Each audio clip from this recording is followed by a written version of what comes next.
నమస్కారం. ఈరోజు మన దగ్గరున్న సమాచారం చూస్తుంటే ఆర్టిఫిషియల్ ఇంటెలిజెన్స్ అంటే ఏఐ ఉద్యోగాలను తీసేస్తోందేమో అన్న ఆందోళన బాగా కనిపిస్తోంది. ఒకసారి ఈ విషయంలోకి లోతుగా వెళ్ళి కీలకమైన పాయింట్స్ ఏంతో చూద్దాం. ఖచ్చితంగా. ఇది ఇప్పుడు చాలామందిని ఆలోచింపజేస్తున్న విషయం కదా. గతంలో టెక్నాలజీ అంటే ఫ్యాక్టరీ పనులకు సంబంధించింది అనుకునేవాళ్లం. కానీ ఇప్పుడు ఏఐ కేవలం ఫిజికల్ వర్కే కాదు, వైట్ కాలర్ జాబ్స్, ఇంకా చెప్పాలంటే క్రియేటివ్ ఫీల్డ్స్లో కూడా వచ్చేస్తోంది. ఇది కొంచెం ఆందోళన కలిగిస్తోంది. అవును.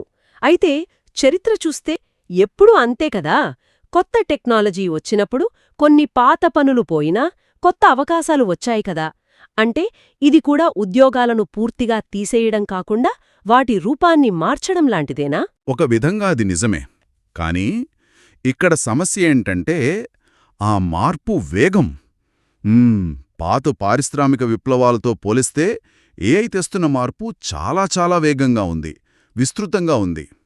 ఈ స్పీడ్ని వ్యక్తులు, కంపెనీలు అందుకోగలరా అన్నదే అసలు ప్రశ్న. కేవలం ఉద్యోగాలు మారడమే కాదు, ఆ స్పీడే కొంచెం భయపెడుతోంది. అర్థమైంది. సరే, మరి ఈ వేగవంతమైన మార్పు వల్ల ఏ ఉద్యోగాలకు రిస్క్ ఎక్కువని ఈ సమాచారం చెప్తోంది? ప్రధానంగా పెద్దగా ఆలోచించక్కర్లేని పనులు, అంటే రిపీటేటివ్ టాస్క్స్, ఇంకా కొన్ని రూల్స్ ప్రకారం చేసే పనులు. ఉదాహరణకు data entry, basic customer service. కొన్ని అకౌంటింగ్ పనులు కూడానా? అవును, కొన్ని రకాల బుక్ కీపింగ్, అకౌంటింగ్ పనులు. ఎందుకంటే ఏఐ వీటిని చాలా ఫాస్ట్గా తప్పులు లేకుండా చేయగలదు, ఖర్చు కూడా తక్కువ కదా. అంతేకాదు, ఇప్పుడు అందరి దగ్గర చాట్ జీపీటీ, మిడ్ జర్నీ లాంటి టూల్స్ ఉంటున్నాయి. దీంతో కంటెంట్ రైటర్లు, డిజైనర్లు కూడా ఏమో మా పరిస్థితేంటి అని ఆలోచిస్తున్నారు. నిజమే. కానీ ఇక్కడ మనం ఒక ముఖ్యమైన విషయం గమనించాలి. ఏఐ స్టైల్స్ని, ప్యాటర్న్స్ని బాగా ఇమిటేట్ చేయగలదు, అద్భుతంగా చేస్తుంది కూడా. కానీ దానికి మనుషుల్లో ఉండే ఆ ఒరిజినల్ క్రియేటివిటీ, ఆ ఫీలింగ్, ఆ లోతైన ఆలోచన, అంటే ఆ సోల్ లాంటిది ఉండదు. ఇది దాని లిమిటేషన్. అదే సమయంలో మనుషులకు ఒక అవకాశం కూడా. అంటే ఏఐ చెయ్యలేని పనులు, human skills, creativity, strategic thinking, వీటికి డిమాండ్ పెరుగుతుందంటారా? ఖచ్చితంగా.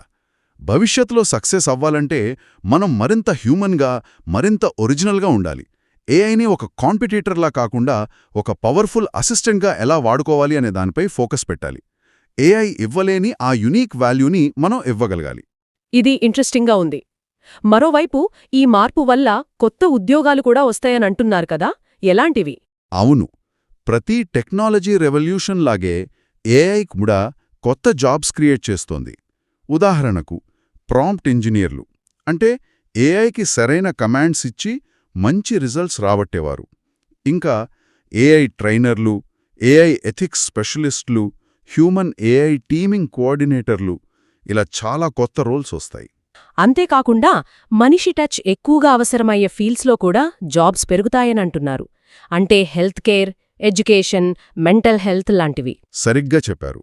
ఏఐ రొటీన్ పనులను తీసుకుంటే మనుషులు తమ టైంని empathy, caring, teaching, complex problem solving మీద పెట్టొచ్చు. ఏఐ డేటాని అనలైజ్ చేస్తుంది గాని నిజమైన కరుణ చూపించలేదు గదా, ఆ హ్యూమన్ కనెక్షన్ ఇవ్వలేదు. కాబట్టి ఈ రంగాల్లో మనుషుల అవసరం ఇంకా పెరుగుతుంది. మొత్తం మీద ఇది చాలా పెద్ద మార్పే. మరి వ్యక్తులు, ముఖ్యంగా కెరీర్ మొదల్లో ఉన్నవాళ్లు దీనికి ఎలా ప్రిపేర్ అవ్వాలి? మన దగ్గరున్న సోర్సెస్ ఏం చెప్తున్నాయి? ముఖ్యంగా 3 విషయాలు. ఒకటి, ఏఐ అంటే ఏంటి, అది ఎలా పనిచేస్తుంది, దాని లిమిట్స్ ఏంటి అని బేసిక్ అండర్స్టాండింగ్ తెచ్చుకోవటం. భయపడకుండా దాన్ని తెలుసుకోవాలి. 2, ఫ్యూచర్లో ఏఐ రీప్లేస్ చేయలేని హ్యూమన్ స్కిల్స్ని డెవలప్ చేసుకోవటం. అంటే క్రియేటివిటీ, క్రిటికల్ థింకింగ్.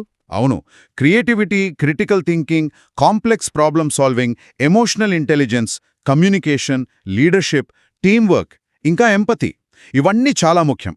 ఇక 3వది, బహుశా అన్నిటికంటే ముఖ్యమైనదే, లైఫ్ లాంగ్ లెర్నింగ్ కదా, నేర్చుకోవడం ఆపకూడదు. అవును, ఎందుకంటే భవిష్యత్తులో ఎలాంటి ఉద్యోగాలు ఉంటాయో, వాటికి ఏం స్కిల్స్ కావాలో మనకిప్పుడే పూర్తిగా తెలీదు. నిజమే.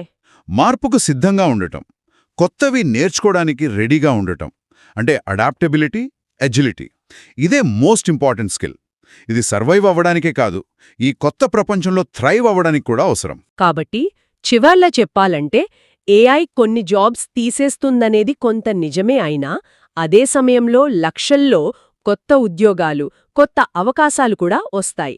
మార్పును యాక్సెప్ట్ చేసి, నేర్చుకుంటూ హ్యూమన్ స్కిల్స్ మీద ఫోకస్ పెడితే భవిష్యత్తు బానే ఉంటుంది. అవును, మార్పును ఎదుర్కోగలగడమే మన బలం. ఈ చర్చను ముగించే ముందు వింటున్న వారి కోసం ఒక ఆలోచన.